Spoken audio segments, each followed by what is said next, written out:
Assalamualaikum warahmatullahi wabarakatuh. Bagaimana kabar kalian? Semoga selalu dalam keadaan sehat dan masih semangat mengikuti pembelajaran bahasa Indonesia. Untuk hari ini, pelajaran bahasa Indonesia masih melanjutkan teks tanggapan. Untuk teks tanggapan untuk hari ini yang kita bahas adalah KD 4.8.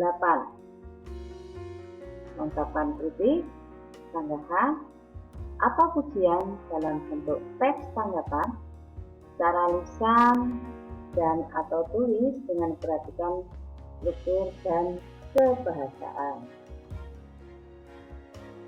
Tujuan pembelajaran dari KD 4.8: 1.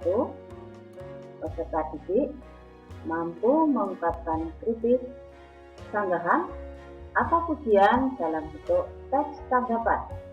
2. Peserta didik mampu mengungkapkan kritik, sanggahan, atau pujian secara lisan. Nah, kita melihat kembali pengertian dari teks tanggapan. Teks tanggapan itu ada dua dalam pengertian umum.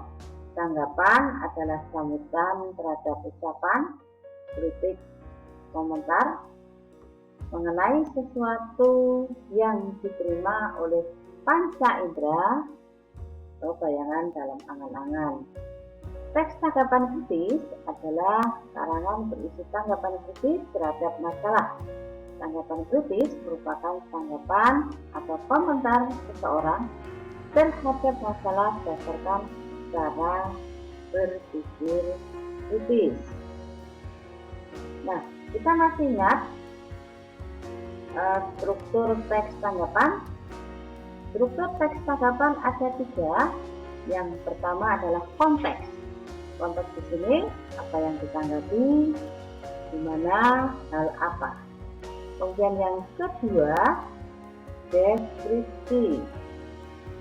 Deskripsi berisi bagaimana hal itu terjadi. Dan yang ketiga, tentang penilaian. Penilaian di sini berisi tentang pujian atau pro, kritikan atau kontra. Nah, kita akan mengungkapkan teks tanggapan secara lisan atau tulis, yaitu pertama meringkas teks tanggapan, dan yang kedua menyusun teks tanggapan. Nah, langkah-langkah menulis teks tanggapan itu ada 4. Yang pertama, menentukan tema. 2. Mengembangkan tema menjadi ide atau gagasan. Ketiga, menyusun ide gagasan menjadi kalimat-kalimat urut dan logis. Dan keempat, mencermati dan meneliti teks. Jadi, langkah-langkah menulis teks tanggapan ada 4 hal yang harus kita lakukan. Nah, setelah kita berhasil menyusun teks tanggapan, kita lihat apakah teks tanggapan yang kita susun tersebut sudah memenuhi kriteria. Nah, ini ada beberapa kriteria menulis teks tanggapan. Yang pertama adalah objektif. Objektif di sini apakah teks tanggapan tersebut sesuai fakta dan data. Kemudian yang kedua, sopan. Sopan di sini dalam mengungkapkan kalimat itu menghargai, tidak mencela karya tersebut.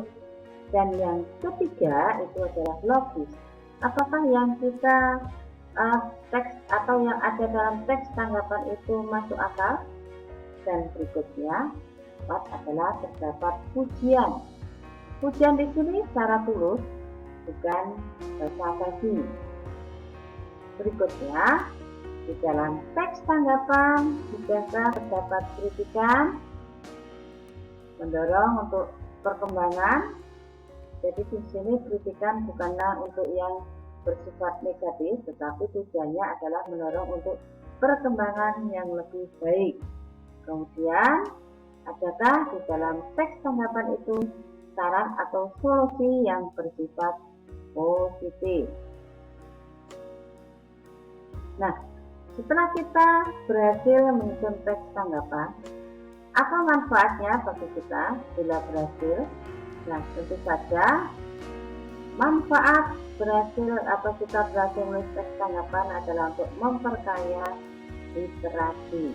Nah, sekian anak, semoga yang sedikit ini KT 4.8 bermanfaat dan terima kasih. Wassalamualaikum warahmatullahi wabarakatuh.